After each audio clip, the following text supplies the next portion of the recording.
Hi friends, welcome back to my channel. I'm Laura, your host, and today we have a chocolate cake from scratch that I'm going to make. This is 2 cups of granulated sugar, followed by 2 cups of all-purpose flour. You also may see it in recipes as AP flour.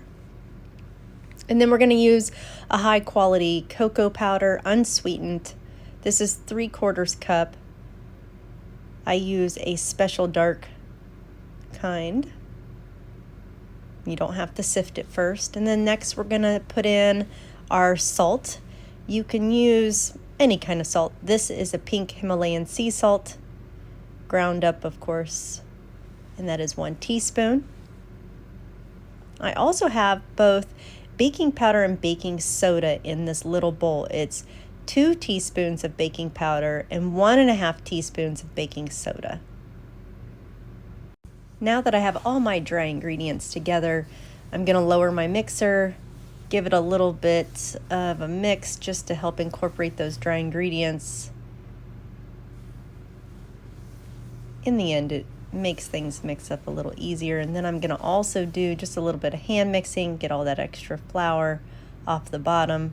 But because we are adding in hot water later to this recipe, I'm not quite sure that's a necessary step, but it's nice to be thorough. Moving on to my wet ingredients, my first is a 1/2 cup of vegetable oil. Then we're going to add in vanilla extract, a cup of buttermilk or regular milk, 2 large eggs, and then we're going to whisk that for about a couple seconds, just get everything nice and incorporated. At this point, the recipe is pretty thick. We're going to scrape down, make sure we get all this stuff off the bottom of it. When we add in the hot water, sometimes it doesn't get the very bottom middle of the bowl. So that's why this step is important. It's always important in any recipe to scrape down, just because you're getting those ingredients that might be stuck to the sides or the bottom. And just kind of keep on until they're incorporated. Now on to the boiling water. 1 cup of boiling water, about 2 minutes in the microwave will give you a nice rolling boil. This is coffee. I like to elevate my chocolate flavors with coffee. You can also add 1 tablespoon of expresso powder into the dry ingredients prior to the wet ingredients. So there you have it. We're scraping down again. You can see how thin this batter turned out. That's all right.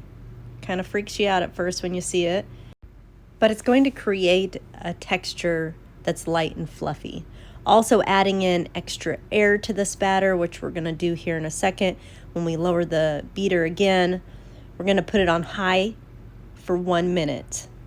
And that is going to really put a lot of air into the batter. Now you're ready to pour your batter into your prepared baking pans at 350 degrees for about 20 minutes or until a toothpick comes out clean. Thanks guys, have a great night.